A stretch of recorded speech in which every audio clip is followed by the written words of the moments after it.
Hello दोस्तों, मेरा नाम है रुपेश कुमार महतो और आपका हमारे यूट्यूब चैनल में वेलकम है।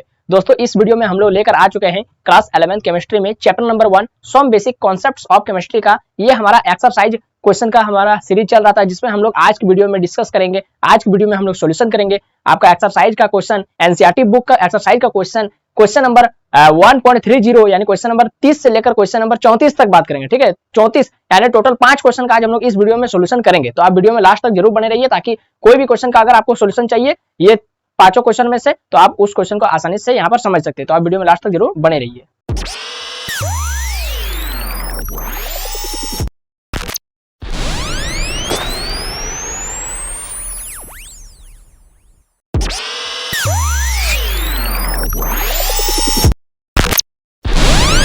तो क्वेश्चन नंबर 30 कह रहा है दोस्तों, देखिए आप लोग भी अपने साथ साथ एनसीईआरटी बुक को बगल में खोल कर रखिए और क्वेश्चन को मिलाते चलिए और नोटबुक और कलम लेकर के बैठिए और साथ ही साथ फेयर को भी बनाते चलिए।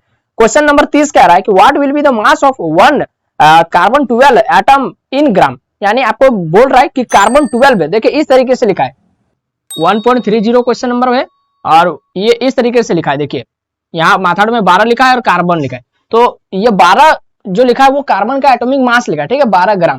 तो उस पर ध्यान नहीं देना। आपको क्वेश्चन पूछ रहा है कि what will be the mass. Mass क्या होगा, हमको क्या निकालना है, हमको मास निकालना है। ठीक है, मास निकालना और लास्ट में लिख दिया इन ग्राम में। तो जो मेरा मास निकलेगा वो ग्राम में निकलेगा। कितना मास निकलेगा, किसका पूछ रहा है, 1 कार्बन एटम। कार्बन एटम का, एक कार्बन एटम का मास, एक कार्बन एटम, 1 कार्बन एटम। ठीक है, 1 कार्बन एटम का मास कितना होगा, ये आपसे सवाल पूछ रहा है। तो मैं आपको एक चीज बताता हूं, हो गया कोई भी चीज यदि 1 मोल ले तो उसमें नंबर ऑफ पार्टिकल्स का संख्या कितना रहेगा, 6.022 into 10 का पावर 23। यदि पूछेगा 1 मोल कार्बन एटम तो 6.022 into 10 का पावर 23 कार्बन एटम। ठीक है, तो यहाँ पर और वही 1 मोल को हम लोग पूरी हम लोग उसका मोलर मास भी बोल सकते हैं। और कार्बन का मोलर मास कितना होता है, 12 ग्राम पर मोल। यानी यहाँ पर हम लोग जानेंगे, यानी 12 ग्राम कार्बन में जो मेरा नंबर ऑफ एटम्स रहता है वो कितना रहता है, एवोगाड्रो नंबर के बराबर। 12 ग्राम मतलब क्या, 1 मोल। कोई भी जैसा हाइड्रोजन, तो हाइड्रोजन का कितना होता है, H2 गैस का यदि बात करें तो 2 ग्राम हो जाएगा। तो वो जो 2 ग्राम है वो उसका मोलर मास है और वही उसका 1 मोल के बराबर होता है। उसी तरह से उतना लॉजिक छोड़िए, सीधा सीधी 1 मोल मतलब जितना उसका मोलेकुलर मास या फिर एटॉमिक मास। तो कार्बन का एटॉमिक मास कितना होता है, 12 ग्राम।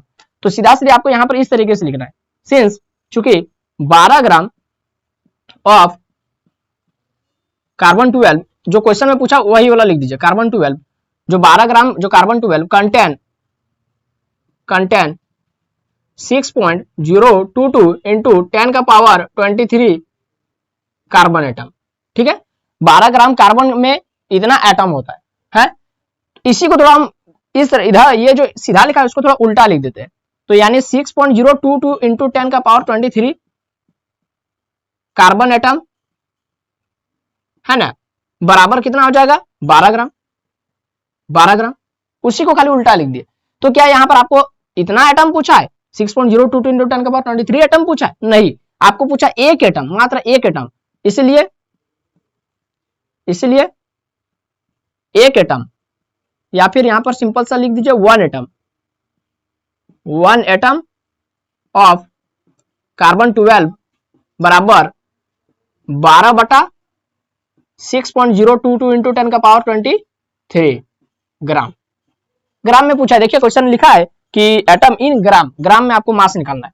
तो बस सिंपल से इसको आप 10 का पावर नीचे में 23 है तो ऊपर जाए तो 10 का पावर -23 हो जाएगा ग्राम। अब 12/6.022 into 10 का पावर 23, इसको भागा दिए थे हमने रफ में, तो हमारा आंसर आया था 1.993। ये हो गया आंसर, मास आ गया।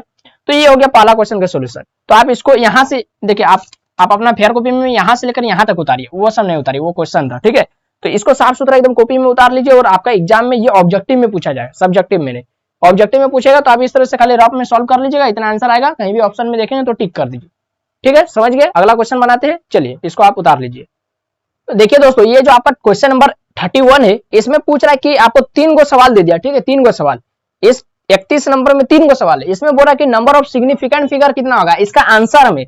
यानी ये क्वेश्चन है और इसको सॉल्व करने पर जो भी आंसर आएगा आपका, उसमें नंबर ऑफ सिग्निफिकेंट फिगर आपको काउंट करने बोल रहा है। जैसे इसको गुना किए और नीचे में भागा दे दिए तो आपका जो भी आंसर आएगा उसमें नंबर ऑफ सिग्निफिकेंट फिगर कितना होगा। जैसे मान लेते इसको भागा दिए, मान लेते कुछ आया मान लेते आया आपका 0.1256 कुछ आइए हम लोग माने, ठीक है। तो इसमें सिग्निफिकेंट फिगर कितना है, तो हम लोग देखे कि 0 को तो काउंट नहीं करेंगे, 1 2 3 4 को सिग्निफिकेंट फिगर है, तो 4 इसका आंसर हो जाएगा।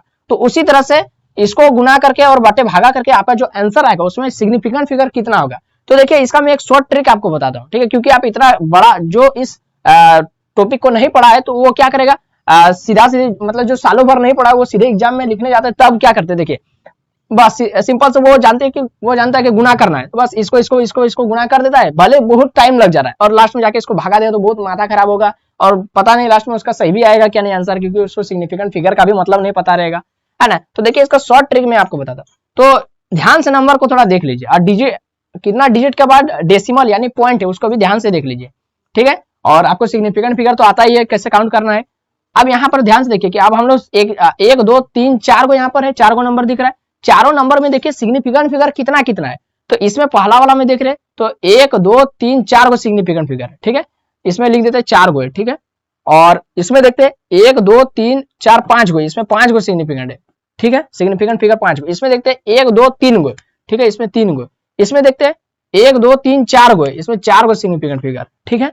अभी हम लोग बिना गुना किए बिना भागा किए हम लोग इसका आंसर तो नहीं पता है आंसर कितना आएगा, लेकिन आंसर वो आपसे मायने नहीं रखता कि आंसर कितना आएगा, आपको पूछ रहा आंसर में कितना सिग्निफिकेंट फिगर होगा वो पूछ रहा है। तो हम लोग सीधा सीधे सिग्निफिकेंट फिगर ही निकाल लेते हैं ट्रिक से। देखिए यह सिग्निफिकेंट फिगर हमको पता चलेगा कि किसका कितना कितना है, ठीक है। अब एक रूल कहता है, एक मतलब नियम कहता है कि सबसे छोटा आपको सिग्निफिकेंट फिगर किसमें दिख रहा है, सबसे छोटा नंबर, तो सबसे छोटा नंबर हमको इसमें दिख रहा है, 3 को सिग्निफिकेंट फिगर, बाकी सब तो 4 5 4 बड़ा है। तो जो सबसे छोटा है लास्ट में इसको जब गुना भागा करके जो आपका आंसर आएगा उसको सबसे छोटा सिग्निफिकेंट फिगर के अकॉर्डिंग उसको दिखाना है। जैसे मैंने आपको राउंड अप करना सिखाया था कि यदि इसमें 3 को सिग्निफिकेंट फिगर है तो इसको भी राउंड अप करके 3 को सिग्निफिकेंट फिगर बनाना होगा, इसको भी राउंड अप करके 3 को सिग्निफिकेंट फिगर बनाना होगा, इसको भी राउंड अप करके 3 को सिग्निफिकेंट फिगर बनाना होगा, और लास्ट में गुना भागा करके जो आपका आंसर भी आएगा वो 3 को सिग्निफिकेंट फिगर वाला आना चाहिए। तो ओवरऑल इसका आंसर कितना होगा, सिग्निफिकेंट फिगर 3 सिग्निफिकेंट फिगर, इसका जो आंसर होगा 3 सिग्निफिकेंट फिगर। तो हमको पता चल गया आंसर कितना होगा 3। लिख लीजिएगा द सिग्निफिकेंट फिगर इज 3, इस तरह से लिख लीजिएगा। इसका देखते हैं, ये से मिटा देते हैं, समझ में आ गया ना कैसे करना है, ये नियम का था, ठीक है। उसके बाद देखिए मतलब राउंड अप वाला नियम इसमें कहा गया है, राउंड अप वाला कि राउंड अप करके सिग्निफिकेंट फिगर जिसमें कम है वही उसका आंसर होगा। इसमें देखते हैं, तो इसमें तो आप लोग पूछेंगे कि तब तो इसमें सिग्निफिकेंट फिगर ओनली 5 यानी इसमें केवल 1 सिग्निफिकेंट फिगर, तब तो हमारा आंसर 1 आना चाहिए, नहीं इसका आंसर कुछ और आएगा। देखिए ये छोटा नंबर दिख रहा है, इसको हम लोग गुना भागा नहीं कर पा रहे थे, उतना ज्यादा बड़ा था, ये छोटा नंबर, इसको आराम से हम गुना भागा कर सकते हैं। जैसे इसको गुना करते हैं तो 5 चौके 20 का जरूरत में 2, 6 5 30 31 32 का 2 में 3, 5 3 15 16 17 18 का 8 में 1, 5 5 25 और 1 26, और 1 2 3 को के बाद पॉइंट है, 1 2 3 को के बाद पॉइंट है, ठीक है, ठीक है, यहां तक क्लियर है। अब देखिए अब हम लोग काउंट कीजिए सिग्निफिकेंट फिगर, तो 1 2 3 4 5, ये 0 को भी काउंट करते हैं, मैंने आपको रूल सिखाया है, 1 2 3 4 5 को सिग्निफिकेंट फिगर हो रहा है। लेकिन मेरा क्वेश्चन में देखिए कहीं भी 5 को सिग्निफिकेंट फिगर नहीं है, 1 2 3 4 इसमें एगो है, तो मेरा क्वेश्चन में कहीं 5 को है ही नहीं, तो मेरा आंसर कैसे आ जाएगा 5 को सिग्निफिकेंट फिगर, ठीक है। तो आप देखिए इसको क्या करना है, तो इसमें देखिए डेसिमल के बाद पॉइंट के बाद क्या सिग्निफिकेंट फिगर है, पॉइंट के बाद, या फिर इसमें ओवरऑल क्या सिग्निफिकेंट फिगर है, ओवरऑल 1 2 3 4 को सिग्निफिकेंट फिगर। तो ये जो मेरा आंसर आ रहा है उसको भी राउंड अप करके 4 को सिग्निफिकेंट फिगर बनाना होगा। तो बस सिंपल से कुछ नहीं करना, 26 पॉइंट ये जो 0 है उसको हटा दीजिए 82, तो 1 2 3 को 4 को सिग्निफिकेंट फिगर, तो इसमें भी 1 2 3 4 को सिग्निफिकेंट, तो इसका आंसर हो जाएगा आपका 4 सिग्निफिकेंट फिगर। समझ रहे हैं ना, इस तरीके से आपको बनाना है क्वेश्चन।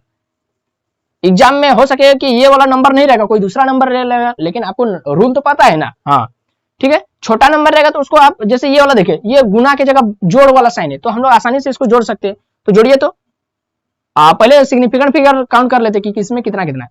तो 1 2 3 इसमें 3 गो, इसमें 1 2 3 4 गो, इसमें 1 2 3 गो, ठीक है। तो सबसे छोटा हमको 3 गो दिख रहा है, मतलब 2, जो सबसे छोटा सिग्निफिकेंट फिगर क्या है 3, लेकिन 3 यहाँ पर 2 गो है, तो फिर आंसर क्या होगा उसको अभी देखेंगे, ठीक है, बाद में। लेकिन पहले ये छोटा नंबर है, इसको हम लोग आराम से जोड़ सकते हैं। तो 5 4 9 9 4 9 5 14, 14 का 4 हाथ में 1, 5 5 10 4 14 का 4 हाथ में 1, ठीक है। उसके बाद 2 6 2 8 8 और 1 9 9 और 1 10 का जरूरत में 1 1 8 9 9 2 11 12 का 2 हाथ में 1, और यहाँ से 7 और 1 8 पॉइंट एक सब जीरो है, तो सिग्निफिकेंट फिगर कितना आ रहा है, 1 2 3 4 गो सिग्निफिकेंट फिगर आ रहा है। ठीक है, तो इसमें भी देखिए, इसमें भी आप क्या कर सकते हैं, पॉइंट के बाद देखिए 1 2 3 गो सिग्निफिकेंट फिगर है, तो इसको भी आप 8204, तो इसमें भी जो आपका आंसर आएगा वो आपका 4 गो, क्योंकि ये देखिए इसमें सिंपल से आपको पता चल गया कि सिग्निफिकेंट फिगर इसमें आसान से काउंट कर ले रहे, तो इसमें अब ये नियम इसमें नहीं कहता है, ठीक है, कि जो सबसे छोटा है वो आंसर होगा, तो क्योंकि इसमें 3 है, इसमें भी 3 है, तो इसमें 4 है, लेकिन जो आंसर हम लोग ले आए ना, तो आंसर में कितना पता चल रहा है, 1 2 3 4, तो ये तो साफ साफ दिख रहा है कि सिग्निफिकेंट फिगर इसमें 4 होगा, ये तो साफ साफ दिख रहा है, इसमें कोई लॉजिक नहीं, इसमें कोई राउंड अप करने की जरूरत नहीं। जो ज्यादा आपको डिफिकल्ट लग रहा है उसमें आप राउंड अप करके, तो ये करके वो करके आप लोग उसको थोड़ा हल्का कर सकते हैं, लेकिन जो सिंपल से दिख रहा है इसमें क्या राउंड अप करेंगे, इसमें जो आपको आंसर आपको पता चल गया, और आंसर को क्या बोल रहा है क्वेश्चन में कि आंसर में जो सिग्निफिकेंट आंसर जो निकला उसमें काउंट कीजिए सिग्निफिकेंट फिगर कितना होगा, तो इसका हम लोग आसानी से आंसर निकाल रहे, इसे निकाल लिए है ना, इसमें आसानी से हम लोग आंसर निकाल लिए, तो इसीलिए इसका सिग्निफिकेंट फिगर भी आसानी से काउंट कर लिए, तो इसमें भी तो निकल रहा था आसानी से आंसर, तो फिर इसमें हम लोग कहीं नहीं काउंट किए, तब तो मेरा 5 आ रहा था आंसर में, 5 गो सिग्निफिकेंट फिगर, लेकिन हम लोग क्वेश्चन में देखे कि कहीं तो मेरा 5 गो सिग्निफिकेंट फिगर वाला डिजिट नंबर ही नहीं, इसमें 4 गो है, इसमें 1 गो है, तो फिर मेरा कैसे आंसर आ जाएगा 5 गो। उसी तरह से नियम को भी फॉलो करना चाहिए। देखिए यहाँ पर आंसर में 4 गो आ रहा है, और हम लोग क्वेश्चन में भी देख रहे हैं कि हाँ एक जगह 4 गो सिग्निफिकेंट फिगर है, इसका मतलब इसका आंसर 4 आ सकता है, हाँ इसीलिए, ठीक है, ऐसा नहीं कि अंठागन जो मन से आया उसको हम लोग लिख दिए, समझ में आ रहा है ना, हाँ, तो इसको आप स्क्रीनशॉट ले सकते हैं। चलिए नेक्स्ट क्वेश्चन हम लोग बनाते हैं। तो देखिए दोस्तों, आपका जो क्वेश्चन नंबर 32 में आपका क्वेश्चन पूछा जा रहा है, आप लोग अपना बुक में मिलाइए, use the data given in the following table, एक टेबल दिया हुआ है क्वेश्चन में, to calculate the molar mass of naturally occurring argon isotope, यानी प्राकृतिक में जो नेचर में पाया जाता है आर्गन, है ना, आर्गन जो एलिमेंट पाए, तो उसका आइसोटोप दिया है, 3 गो आइसोटोप, आर्गन 36 ग्राम, आर्गन 38 ग्राम, आर्गन 40 ग्राम, तो तीनों आइसोटोप दिया है, तो और उसका कैलकुलेट करने बोल रहा है मोलर मास, इसका मोलर मास कैलकुलेट करने बोल रहा है, आइसोटोपिक मोलर मास दे दिया, अब मोलर मास कैलकुलेट करने बोल रहा है, तो बच्चे इसका मतलब समझ नहीं पाते कि मोलर मास तो दिया हुआ, तो फिर क्या मोलर मास कैलकुलेट करने बोल रहा है। तो देखिए आपने एवरेज पढ़ा था, मैंने आपको एवरेज एटॉमिक मास पढ़ाया था ना, तो वहां पर भी इसी तरीके से आपको 2-3 दिख रहा था, जहां पर आइसोटोप का बात कर रहा था, और उसका कुछ किसी में परसेंट दे रहा था, तो इसमें भी परसेंटेज दिया है, और उसमें भी कुछ ग्राम दे रहा था, और 2-3 गो डाटा यहाँ पर दिया रहता था, ठीक है, नंबर दिया रहता था, तो उसका हम लोग क्या करते थे, सिंपल से एवरेज निकाल देते थे और हमारा आंसर आ जाता। उसी तरह से यहाँ पर खाली एक वर्ड नहीं लिखा है, खाली एक वर्ड यहाँ पर लिख देता ना कि एवरेज मोलर मास निकाले, तब तो बच्चे इसका आसानी से सॉल्यूशन कर लेते, लेकिन यहाँ पर एवरेज लिखा नहीं है, यहाँ पर सीधा सीधा लिखा है calculate the molar mass of naturally occurring argon isotope, कहीं एवरेज वर्ड का यूज नहीं किया, लेकिन इसका आंसर एवरेज मोलर मास यानी एवरेज एटॉमिक मास वही निकालना, ठीक है, तो इसका सीधा सीधी हम लोग भी एवरेज का बात नहीं करेंगे, सीधा सीधी लिखेंगे, इसलिए मोलर मास, मोलर मास, ठीक है, मोलर मास लिख के डैश दे दिए। अब जो तीनों लिखा है, तीनों देखिए मोलर मास, इसको कैसे निकालेंगे, सिंपल से इस एवरेज कैसे निकालते हैं, इसको गुना करते, फिर इसको गुना करते, फिर प्लस करते, इसको गुना करते, और बटे में 100, है ना, एवरेज उसी तरह से निकलता है ना, हाँ, तो ये एवरेज और मास निकल रहा है, तो लास्ट में आपका ग्राम मतलब आंसर किस में आएगा, मोलर मास निकल रहा है तो ग्राम पर मोल में ही आएगा, सिंपल सा, खाली 3 गो डाटा दिया ना, तीनों नंबर, इसका एवरेज निकाल देना, तो 35.96755 गुना 0.337, फिर प्लस इसको गुना करना है, फिर 37.96272 गुना 0.063, फिर बीच में प्लस 39.9624 गुना 99.600, बस इसको गुना कर देना है और बटे में दे देना है 100, एवरेज निकाल रहे, ठीक है, तो बस इसको गुना कीजिए। तो हम लोग रफ में करके रखे थे, कितना आया था हमारा आया था आपका 12.1210, पहला को जब गुना किए थे इसको तो 12.1210 आया था, फिर इसको और इसको गुना किए तो हमारा आंसर आया था 2.3916, प्लस इसको गुना किए तो हमारा आया था 3980.2550 बटे में 100। अब इसको जोड़ देना है, तो इसको जोड़ के आया था 39, इधर लिखते हैं हम लोग, जोड़ के आया था 3994.7676। अब इसको जोड़िए, आराम से आपका इतना ही आएगा, और बटे में 100, तो बस सिंपल सा 100 है, यानी पॉइंट को 2 इधर बढ़ा दीजिए, तो 39.9496 हो गया। इसको आप यदि राउंड अप करना चाहते हैं तो कर सकते हैं, नहीं तो फिर इतना भी लिख के छोड़ सकते हैं, ठीक है। और लास्ट में आपका आंसर आएगा ग्राम पर मोल में, बस कुछ नहीं करना है। देखिए क्वेश्चन में भी आपका ग्राम पर मोल में ही दिया था, हमारा आंसर भी ग्राम पर मोल में ही आ रहा है, खाली इसको क्या कर दिया, एवरेज निकाल दिया। एवरेज तो आपको पता ही है कैसे निकाला जाता है, बटे में 100 से करके, ठीक है, डिवाइड करके। तो इसका भी हम साफ सुथरा आप लोग अपना फेयर कॉपी में लिखते चलिए, ठीक है, नोट बनाते चलिए, कहीं कोई किसी तरीके से आपको दिक्कत नहीं होगा। और ये चैप्टर का हम लोग एकदम अंतिम जड़ तक पहुंच चुके हैं, ठीक है, हो गया स्क्रीनशॉट। आगे बढ़ते हैं। क्वेश्चन नंबर 33 देखिए दोस्तों, कुछ इस तरीके से क्वेश्चन कर रहा है कि calculate the number of atoms in each of the following. ये तीन ऑप्शन नहीं दिया, तीन को क्वेश्चन है, तीनों का अलग अलग आंसर आपको निकालना है सॉल्व करके, ठीक है। तो क्वेश्चन नंबर 1 हम लोग लिखते हैं। क्वेश्चन समझ में आया क्या करने बोल रहा है, नंबर ऑफ एटम्स निकालने बोल रहा है। हाँ, इस तरीके का एक क्वेश्चन हमने कराया था आपको एक्सरसाइज में, आपको याद है, कराया था हमने आपको पिछले ही वीडियो में कराया था। तो क्वेश्चन में है 52 moles of argon, moles of argon. Second question है आपका 52 यूनिट ऑफ हीलियम। थर्ड है आपका 52 ग्राम ऑफ हीलियम। सब में नंबर ऑफ एटम्स निकालना है, नंबर ऑफ एटम्स कि कितना एटम होगा। तो मैंने आपको शुरू में ही और मैं आपको बार बार कर रहा हूं कि कोई भी चीज यदि 1 मोल में रहता है, कोई भी चीज यदि 1 मोल रहता है तो उसका नंबर ऑफ एटम्स का संख्या रहता है एवोगाड्रो नंबर के बराबर 6.022 इंटू 10 का पावर 23। इस नंबर को आप रट लीजिए, हर बच्चे के जुबा पर जिस तरह जुबा केसरी होता है उस तरह से ये नंबर रहना चाहिए, है ना। चलिए तो सबसे पहला क्वेश्चन को हम लोग सॉल्व करते हैं।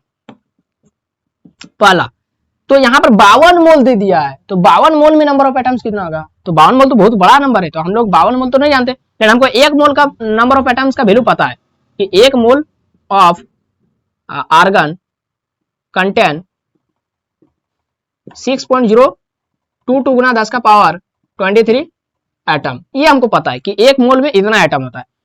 तो 1 मोल यदि इतना है तो बस सिंपल सा 52 मोल गुना कर देना 52 से।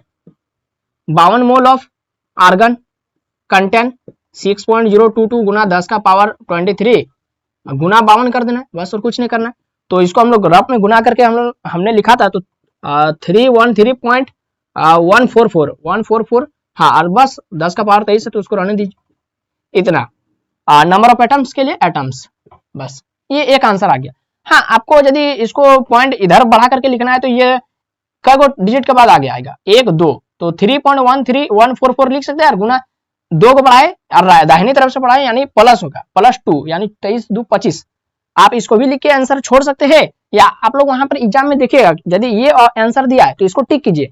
यदि 10 का पावर 25 वाला ऑप्शन में है तो आप 10 का पावर 25 करके इसको ऑप्शन में टिक कर दे, वो ऑप्शन पर डिपेंड करता है, ठीक है। केवल आपको बनाने का तरीका पता रहना चाहिए। आंसर क्या है, आंसर बुक का हो चाहे कहीं का भी हो, हम लोग मिला देंगे आंसर। सेकंड वाला बनाते हैं 52 यूनिट ऑफ हीलियम, देखिए, और नीचे में 52 ग्राम ऑफ हीलियम। अब बच्चों में कंफ्यूजन आने लगता है, ये 52 यूनिट है फिर 52 ग्राम है, और आंसर दोनों का अलग अलग आएगा। क्वेश्चन सेम दिख रहा है लेकिन आंसर अलग अलग आएगा, समझते हैं, ठीक है।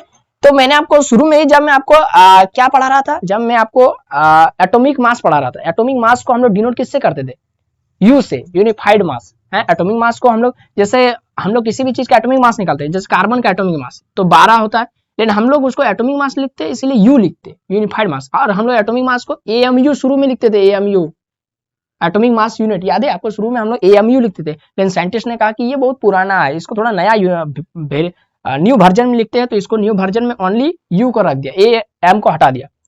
तो ये तो एटॉमिक मास। अगर हमको बोलेगा मोलिकुलर मास है, तो मोलिकुलर मास कार्बन का होता है 12 ग्राम, बस सिंपल सा मोलिकुलर मास यूनिफाइड मास को हटा करके ग्राम लिख दिया, बस और कुछ नहीं किया। हीलियम का क्या बोलते हैं, एटॉमिक नंबर कितना होता है 2, तो उसका एटॉमिक मास कितना होगा 4, लेकिन यूनिट में होगा यानी यू में होगा, ग्राम में नहीं। हाँ, तो यानी यहाँ पर 4 यूनिट हीलियम कंटेन 1 एटम का होगा, 1 एटम। ये 6.022 10 का पावर 23 1 मोल एटम का होता है, लेकिन यहाँ पर 1 एटम का पूछ रहा है, तो 1 एटम का 4 यूनिट मास हो गया, है ना। बस यहीं पर कंफ्यूजन हो रहा था, इसीलिए 4 यूनिट हीलियम एटम बराबर 1 atom, 4 unit helium contain 1 atom, यानी 1 एटम का जो एटॉमिक मास होता है वो 4 यूनिट होता है। और यदि ग्राम में बोलेंगे तो 1 एटम का एटॉमिक मास होता है 4 ग्राम, ग्राम में यदि बोलेंगे तो ग्राम एटॉमिक मास, ठीक है। लेकिन हम लोग एटॉमिक मास पढ़ रहे, तो 1 एटम का जो हीलियम का 1 एटम का जो मास होता है वो 4 यूनिट होता है। तो क्वेश्चन पूछा है 52 यूनिट में कितना होगा, तो यानी 1 यूनिट में हीलियम एटम कंटेन 1/4 एटम है। 1 यूनिट हीलियम में 1/4 एटम होगा। तो यहाँ पर क्या एक एटम पूछा है, नहीं 52 एटम, 52 1 यूनिट पूछा है, नहीं 52 यूनिट पूछा है। तो 52 यूनिट हीलियम कंटेन 1/4 गुना 52 एटम। एक और बार मैं समझा दूंगा, ठीक है। 13 एटम। देखिए ध्यान से समझिए, कंफ्यूजन यहीं पर होता है। जब भी यू में लिखा रहेगा, जब भी यू में, तो उसका तुलना आप एवोगाड्रो नंबर से नहीं करना है, पहले बता दे रहा हूं।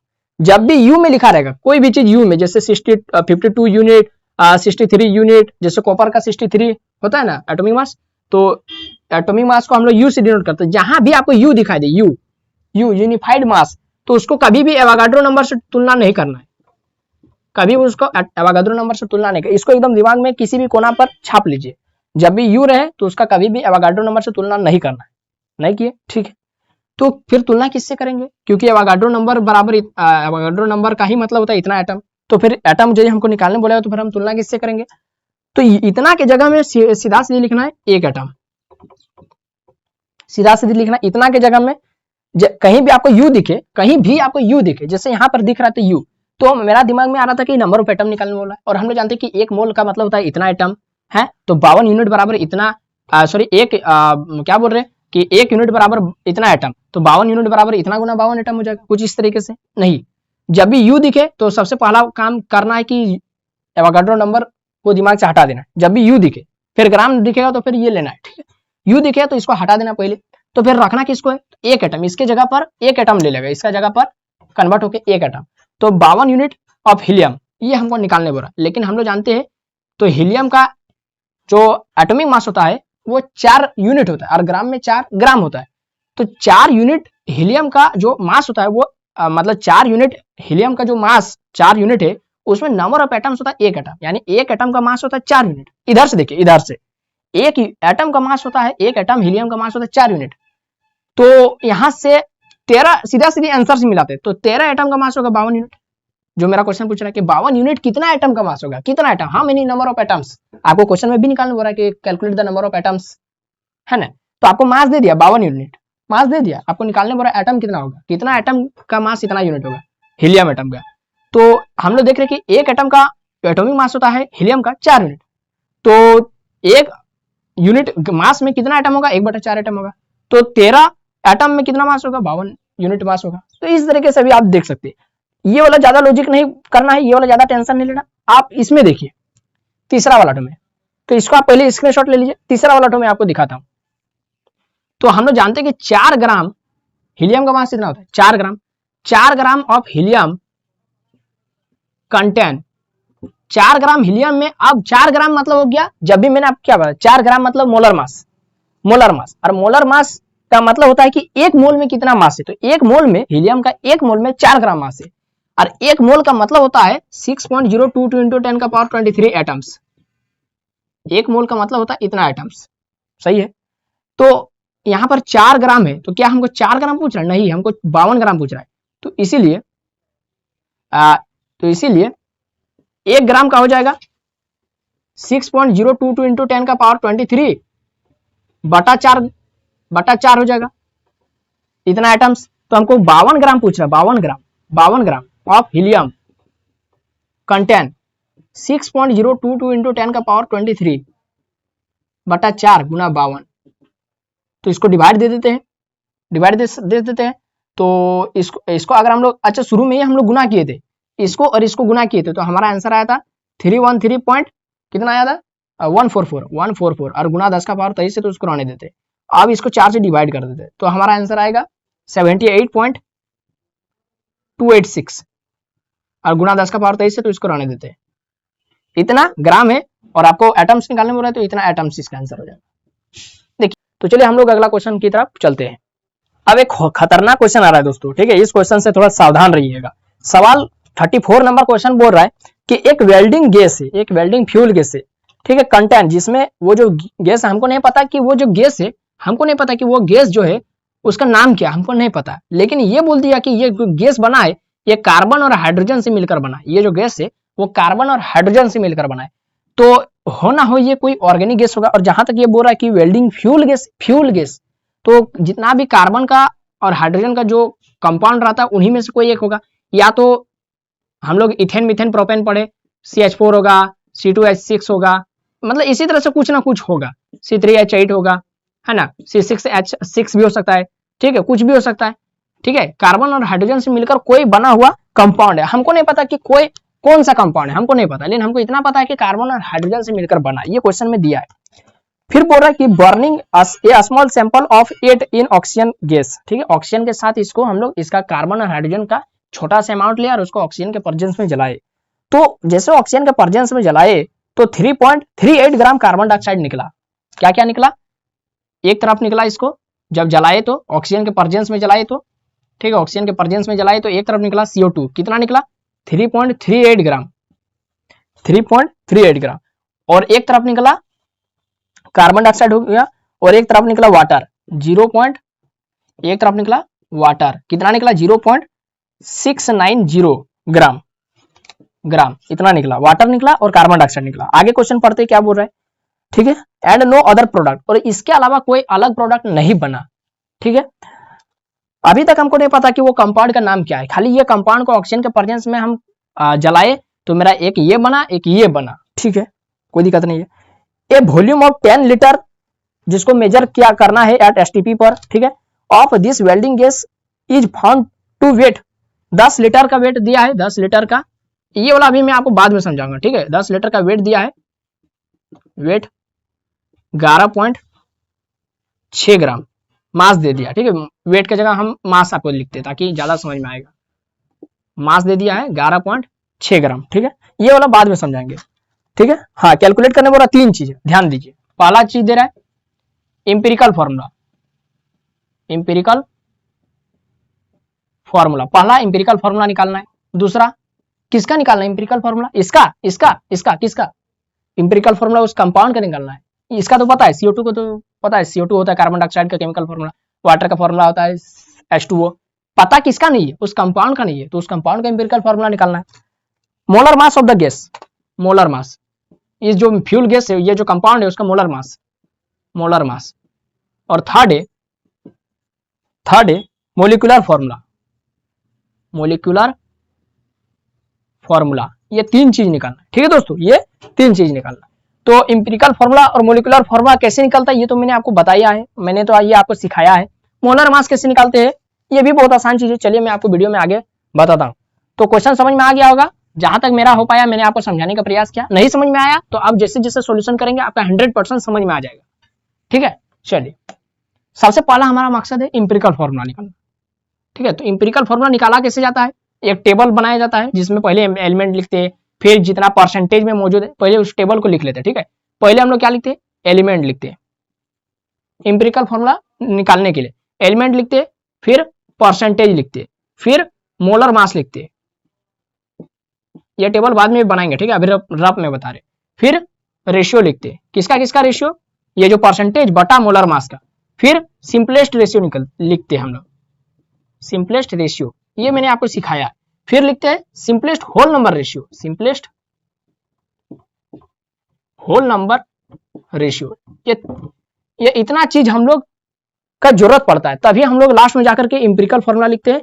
इसलिए इंपेरिकल फॉर्मूला बराबर लिखते हैं जैसे कार्बन और हाइड्रोजन से मिलकर बना है। तो हम लोग देखेंगे कि यहाँ पर जो एन रहता है, तो एन का वैल्यू क्या होगा।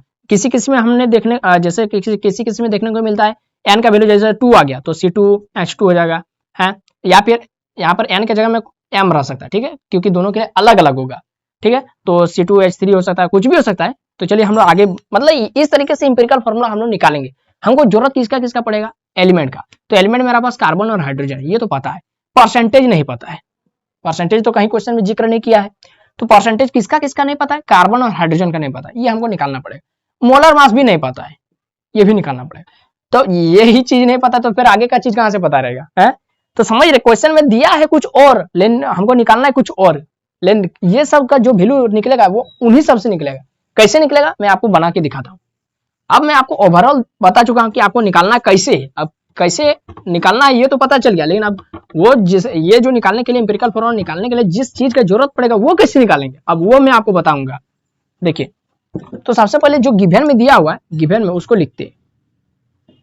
ऐसे गिवन में बहुत कुछ दिया है, लेकिन एम्पिरिकल फॉर्मूला निकालने के लिए जिसका जरूरत है वो खाली लिखेंगे। तो गिवन में क्या दिया है, गिवन में आपका दिया हुआ है, देखिए मैं क्वेश्चन पढ़ता हूं कि 3.38 ग्राम कार्बन डाइऑक्साइड, हाँ कार्बन डाइऑक्साइड का मास दे दिया। तो कितना दे दिया, 3 mass of carbon dioxide, mass of CO2 कितना दे दिया, 3.38 ग्राम, 3.38 ग्राम, ठीक है। और कितना दे दिया है, और क्या दिया है, मास ऑफ H2O, क्या दे दिया, मास ऑफ H2O कितना दिया, 0.690 ग्राम। ये दो चीज इसके लिए जरूरत है, ये दिया हुआ है गिवन में। अब यहीं से हमको परसेंटेज निकालना है कार्बन का और परसेंटेज निकालना है हाइड्रोजन का। खाली परसेंटेज निकल जाएगा तो मोलर मास हम लोग आराम से निकाल लेंगे। अब मोलर मास निकल गया, परसेंटेज निकल गया, तो बाकी चीज भी निकल जाएगा और एम्पिरिकल फॉर्मूला भी निकल जाएगा। तो चलिए मेरा मकसद रहेगा परसेंटेज निकालने का। तो परसेंटेज किसका किसका, कार्बन और हाइड्रोजन का। तो देखिए कार्बन और हाइड्रोजन आपको मिल कहाँ रहा है, किसमें किसमें मिल रहा है, क्या इसमें कार्बन हमको मिलेगा, हाँ कार्बन मिलेगा। क्या इसमें हाइड्रोजन मिलेगा, नहीं इसमें हाइड्रोजन नहीं मिलेगा। क्या इसमें हाइड्रोजन मिलेगा, हाँ इसमें हाइड्रोजन मिलेगा। ठीक है दोस्तों, तो आपको पता चलेगा कार्बन हम इससे निकालेंगे, हाइड्रोजन इससे निकालेंगे, ठीक। हाँ तो कितना दे दिया है, चूंकि हम लोग लिखेंगे चूंकि 3 तो पहले रुकिए, कार्बन डाइऑक्साइड का मास कितना होता है, कार्बन का होता है 12 ग्राम और 2 गुना ऑक्सीजन का 16 ग्राम, 16 दूनी 32 प्लस 12 44 ग्राम। तो हम लोग जानते हैं कि अच्छा 44 ग्राम में CO गुना 2 CO2, ठीक है, 2 गुना O2, तो कार्बन का मास कितना है 12 ग्राम। 44 ग्राम CO2 में, 44 ग्राम CO2 में कार्बन का मास है 12 ग्राम है, ठीक है, कार्बन का मास है 12 ग्राम। इतना आपको पहले हम लोग लिख देते हैं, यहां पर जरूरत पड़ेगा। देखिए 44 ग्राम CO2 कंटेन, कंटेन का मतलब है, कंटेन का मतलब होता है उसमें है, उसमें प्रेजेंट है। तो 44 ग्राम कार्बन डाइऑक्साइड कंटेन कितना ग्राम कार्बन, कितना gram carbon, 12 gram carbon, 12 gram carbon. इसीलिए कार्बन डाइऑक्साइड का मास कितना दिया है 3.38। तो उससे पहले हम लोग लिख लेते हैं 1 ग्राम कार्बन डाइऑक्साइड कंटेन 12/44 ग्राम, 12/44 कार्बन, ठीक है। इसीलिए कितना ग्राम कार्बन डाइऑक्साइड दिया है मेरा क्वेश्चन में, 3.38 ग्राम कार्बन डाइऑक्साइड कंटेन 12/44 गुना 3.38 एटम, एटम क्या लिख रहे कार्बन, ठीक है। इतना ग्राम कार्बन डाइऑक्साइड में इतना मेरा कार्बन का एटम रहेगा, ठीक है, इतना कार्बन का मास रहेगा। एटम क्या बोल रहे, 44 ग्राम कार्बन डाइऑक्साइड में 12 ग्राम कार्बन है, तो 1 ग्राम कार्बन डाइऑक्साइड में 44/12 ग्राम कार्बन रहेगा। तो इतना ग्राम कार्बन डाइऑक्साइड में इतना ग्राम मेरा कार्बन रहेगा, है ना। तो इसको बस सॉल्व करते हैं, तो इसको भागा देते हैं। तो 2 छके 12, 2 दूनी 4, फिर 2 तिया 6, 2 11 है, तो ये हो गया 3 गुना 3.38/11 ग्राम कार्बन, ठीक है। तो इसको सॉल्व किए थे तो हमारा रफ में आया था आंसर, कितना आया था 0.9217 ग्राम कार्बन। मतलब हमने जिस तरह देखा कि 44 ग्राम कार्बन डाइऑक्साइड में 12 ग्राम कार्बन होता है, सही बात है, और बाकी जो मेरा 32 ग्राम होता है वो ऑक्सीजन रहता है। तो उसी तरह से मेरा क्वेश्चन में दिया है कि 3.38 ग्राम कार्बन डाइऑक्साइड, तो उसमें कार्बन का मात्रा कितना है, कार्बन का मात्रा है 0.9217 ग्राम, हाँ इतना ही है ना, हाँ सही है, ठीक है। तो ये मेरा कार्बन का मात्रा पता चल गया। रुकिए ये वाला भी बगल में कहीं लिख के रख लीजिए, ये वाला, तो ये वाला जो वैल्यू आया 0.9217 ग्राम कार्बन, ठीक है। अब हमको कार्बन का मात्रा पता चल गया। इसी तरीके से हम लोग यहां से कार्बन निकाल लिए, अब यहां से हाइड्रोजन निकालेंगे। इसी तरीके से चूंकि अब हाइड्रोजन, तो H2O का एटॉमिक मास मतलब मोलिकुलर मास कितना हो गया, H2O यानी 2 गुना 1 प्लस ऑक्सीजन का 16, तो 2 + 16 यानी बराबर हो गया 18 ग्राम पर मोल मोलिकुलर मास, मोलर मास है।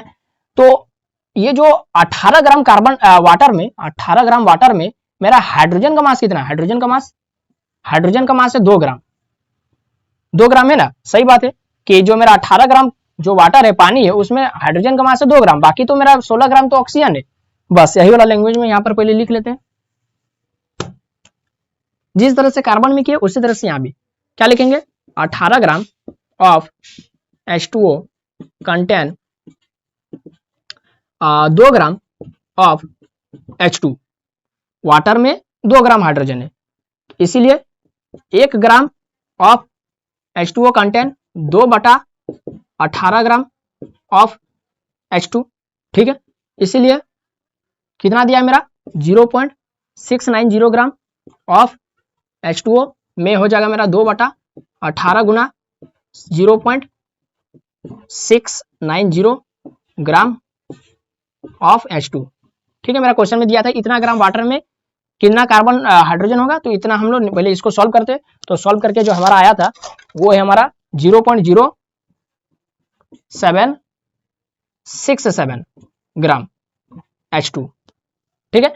अब यहाँ पर कार्बन इतना है, हाइड्रोजन इतना है, बस हमको जो कंपाउंड का जो इंपिरिकल फॉर्मूला निकालने बोला है, उस कंपाउंड में हाइड्रोजन और ऑक्सीजन हाइड्रोजन और कार्बन और हाइड्रोजन कितना कितना है वो पता चल गया कि कार्बन है इतना ग्राम और हाइड्रोजन है इतना ग्राम, तो उस कंपाउंड का टोटल मास निकालते हैं, वो जो कंपाउंड है, इसलिए total mass of compound of the compound, उस कंपाउंड का टोटल मास कितना है, तो टोटल मास है कार्बन का mass of carbon plus mass of hydrogen, सही बात। जो उस कंपाउंड मतलब जिससे वो कंपाउंड मिलकर बना है उसका मास को जोड़ देते, तो कार्बन और हाइड्रोजन से मिलकर बना है, तो कार्बन का मास है आपका 0.9217 ग्राम प्लस हाइड्रोजन का मास है 0.0767 ग्राम, तो जोड़ देते हैं, तो आपका 7 और 7 14 के 4 हाथ में 1 6 और 1 7 और 1 8 7 और 2 9 और 9.0 99 0.9984 7 14 6 7 और 1 8 7 2 9, ठीक है 9, तो इतना ग्राम। ये अभी खत्म नहीं हुआ है, कार्बन इतना ग्राम है, हाइड्रोजन इतना ग्राम है, टोटल कंपाउंड का मास इतना ग्राम, इतना अभी आपको पता चला। अब जो हमको निकालना था परसेंटेज, अब यहां से परसेंटेज निकलेगा, तो इसीलिए नाउ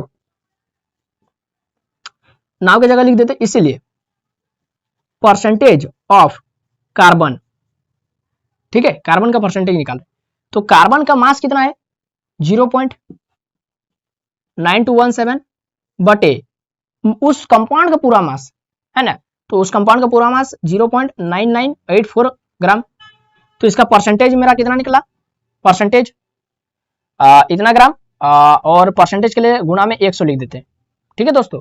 तो इसको जब डिवाइड करेंगे तो मेरा आंसर कितना आया था 92.32%, क्योंकि परसेंट निकाले तो गुना तो करना होगा ना 100 से, हाँ, तो कार्बन मेरा 92.32% है इस कंपाउंड में।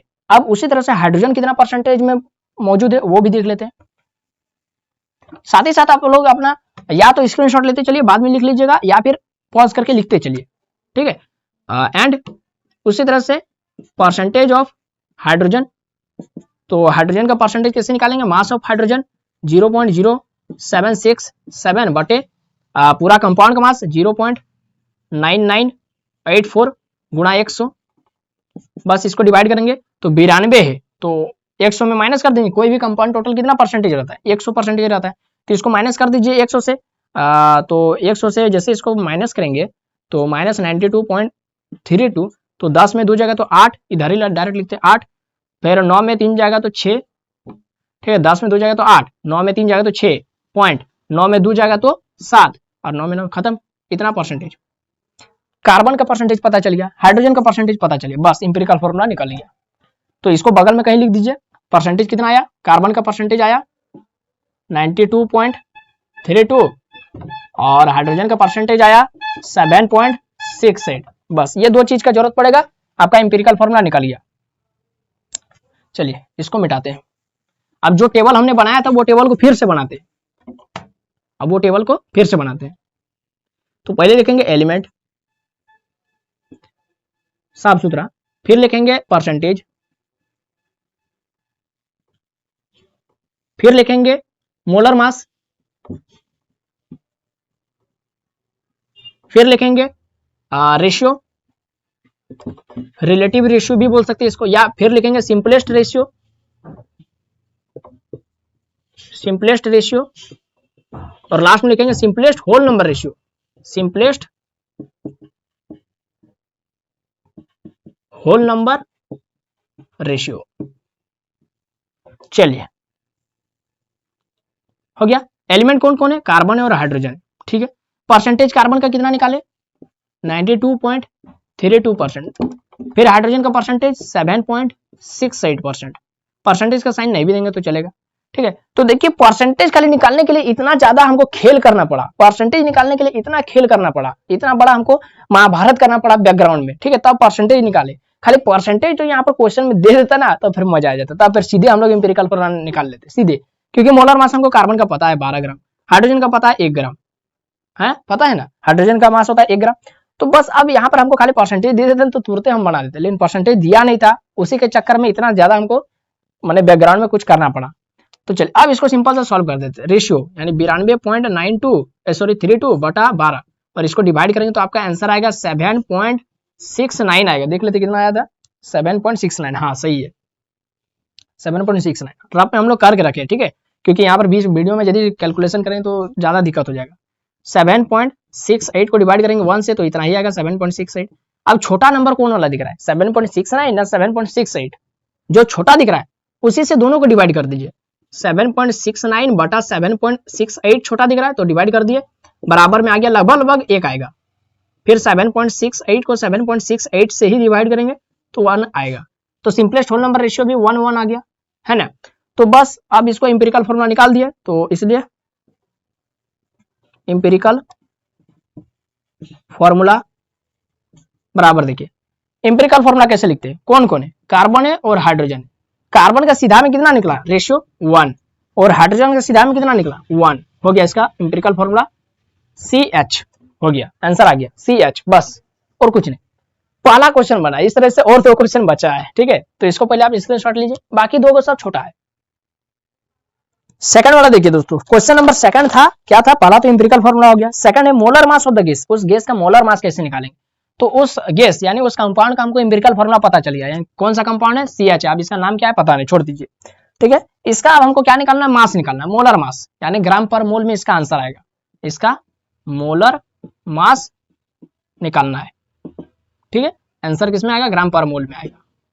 चलिए तो अब इसमें गिवन क्या क्या दिया उसको लिख लेते हैं। इसके लिए गिवन क्या क्या दिया, तो गिवन में दिया था मेरा 10 लीटर STP पर उसका मास दे दिया है 11.6 ग्राम, 10 लीटर में इसका मास दे दिया 11.6 ग्राम। तो 10 लीटर में तो क्या लिखेंगे, 10 लीटर में मास दिया है 10 लीटर 10 लीटर में, तो mass of the compound in 10.0 litre, ठीक है। इसमें मेरा मास कितना दिया है, 11.6 ग्राम।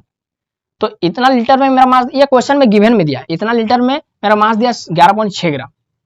तो अब यहाँ पर ये जो क्वेश्चन कह रहा है, ये बोल रहा है कि STP पर, तो STP पर जो मेरा कोई भी गैस हो या फिर कोई भी चीज हो, तो गैस का ही ज्यादातर बात होता है कि STP पर कोई भी चीज का यानी कोई भी गैस का मास होता है, मतलब मास बोले मतलब उसका जो वॉल्यूम होता है वो होता है 22.4 लीटर STP पर। स्टैंडर्ड किसमें,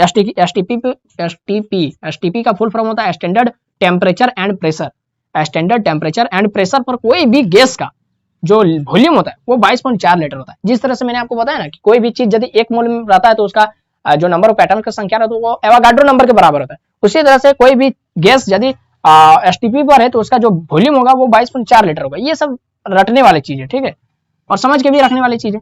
तो इतना लीटर में अब हमको क्या निकालना है, मास निकालना है। तो इतना लीटर में जो मेरा मास होगा, है ना, उस कंपाउंड का वो होगा 11.6 बटा 10.0 गुना कर देना है 22.4। ये नहीं समझ में आया आपको, मुझे पता ये समझ में नहीं आया कैसे की, छोड़ देते।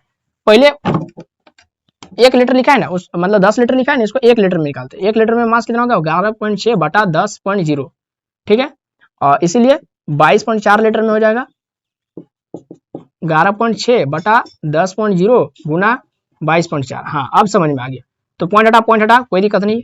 इसको डिवाइड करके जो मेरा गुना भागा करके जो मेरा आंसर आया था वो मैं आपको सीधा सीधे लिखा देता। कितना आया था आंसर, वो मेरा आया था 25.984 इतना मेरा आया था, ग्राम में आया था।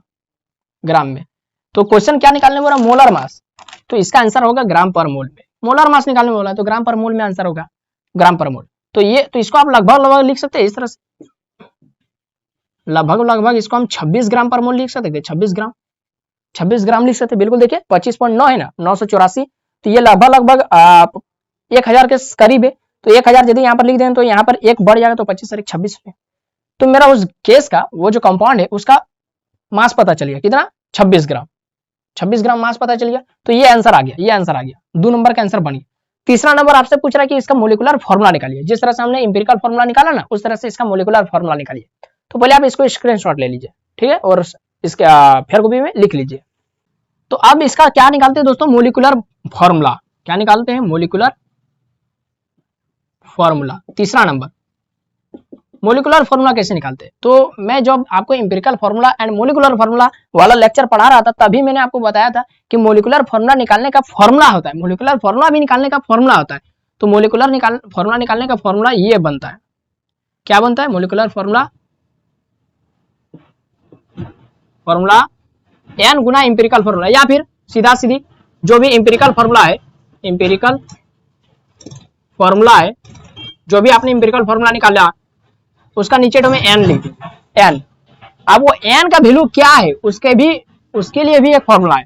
तो n का भी एक फॉर्मूला होता है, क्या फॉर्मूला होता है, मोलर मास बटा empirical formula mass, empirical formula mass. यानी जो आपने इंपेरिकल फॉर्मूला निकाला, क्या निकाले थे इंपेरिकल फॉर्मूला, CH, उसका मास निकाले। तो इसका मास निकाल लेते, कार्बन का है 12 ग्राम, हाइड्रोजन का 1, तो 13 ग्राम। मोलर मास तो ग्राम पर मोल है, इंपेरिकल फॉर्मूला मास।